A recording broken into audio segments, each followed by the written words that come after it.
లగచర్ల ఘటనలో ఏం జరగబోతోంది? లగచర్ల కేసులో లొంగిపోయిన సురేష్ నుంచి ఇంకా ఎటువంటి వివరాలు రాబట్టే అవకాశం ఉందో మనం చూస్తూ ఉన్నాం. లగచర్ల ఘటనలో నిందితుడు సురేష్ నిన్న కొడంగల్ కోర్టులో లొంగిపోయాడు. దాడి కేసులో A2గా ఉన్నాడు పోగమని సురేష్. 14 రోజుల రిమాండ్ విధించింది మెజిస్ట్రేట్. సంగారెడ్డి సెంట్రల్ జైలుకు సురేష్ ను తరలించారు.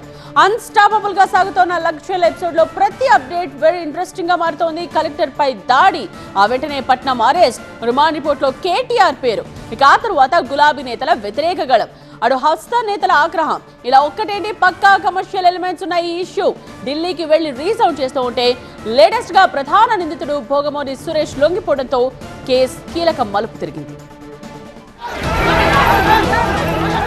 మొన్న కొడంగల్ నియోజకవర్గం లగచర్లలో కలెక్టర్పై జరిగిన రాళ్ల దాడి ఆ రోజు బర్నింగ్ టాపిక్ గా మారి ఇప్పటికీ బర్న్ అవుతూనే ఉంది.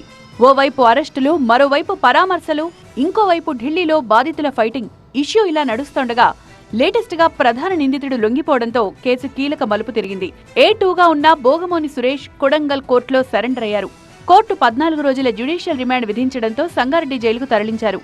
ఇదే కేసులో నీరటి సురేష్ తో పాటు హనుమంతును అరెస్ట్ చేసిన పోలీసులు ముమ్మరంగా విచారిస్తున్నారు. మేజిస్ట్రేట్ ముందు లొంగిపోయిన భోగమోని సురేష్ కీలక వ్యాఖ్యలు చేశారు.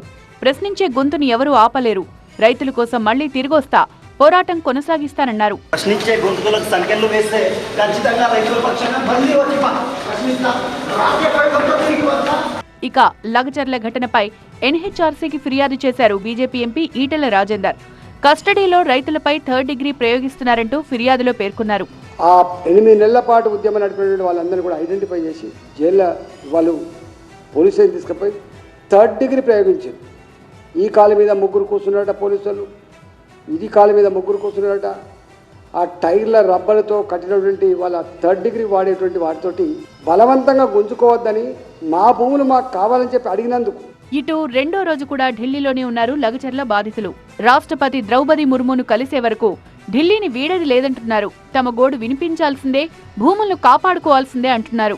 రైతులకు మద్దతుగా వెళ్లిన బీఆర్ఎస్ నేతలు రాష్ట్రపతి ఆఫీస్కు సమాచారమిచ్చి అపాయింట్మెంట్ కోరారు. ఇప్పటికే లగచర్ల బాధితులు SC, ST, మహిళా, మానవ హక్కుల కమిషన్లను ఆశ్రయించి లిఖితపూర్వక ఫిర్యాదులిచ్చారు. ఫార్మా కంపెనీకి భూమి ఇచ్చేది లేదంటూ 9 నెలలుగా ఆందోళన చేస్తున్నా తమపై వేధింపులు కొనసాగుతున్నాయని ఫిర్యాదులో పేర్కొన్నారు. దాదాపు 500 మంది పోలీసులొచ్చి తమపై దౌర్జన్యకాండకు పాల్పడ్డారని, ఎదురు తిరిగిన వాళ్లని జైలు పాల్చేశారని ఆరోపించారు. మొత్తంగా ఇటు A2 భోగమోని సురేష్ లొంగిపోవడం, అటు బాధిత కుటుంబాలతో పాటు బీఆర్ఎస్ నేతలు ఇంకా ఢిల్లీలోనే ఉండడంతో లగచర్ల ఇష్యూ ఇంకాస్త సీరియస్ గా మారింది.